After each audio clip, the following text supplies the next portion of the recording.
how is it that biases are built into AI? Like, how is AI trained to be biased? And some examples of how this may show up?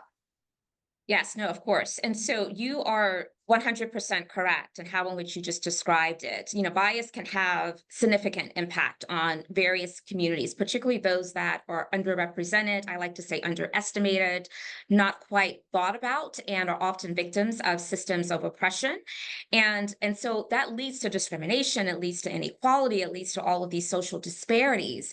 And so when we consider that, and we also consider the tension points that AI is creating right now from a standpoint of people are really being cognizant to move with speed because it's all about who's going to get to market first.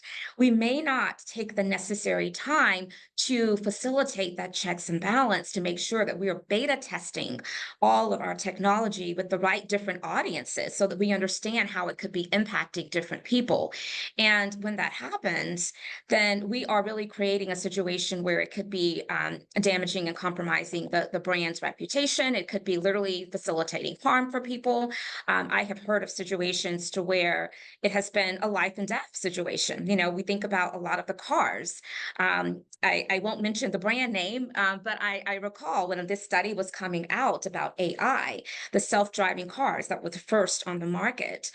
They were not taking into account the pigment of people of color, and it was a situation to where really it became dangerous for people of color to be in any type of environment where you had these self-driving cars that did not recognize people with melanated skin.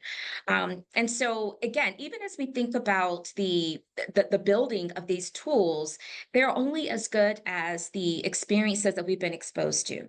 And we all have our own set of experiences, our own set of how we show up. And it's not always taken into account the ways in which the cultural sensitivity and cultural humility also needs to show up.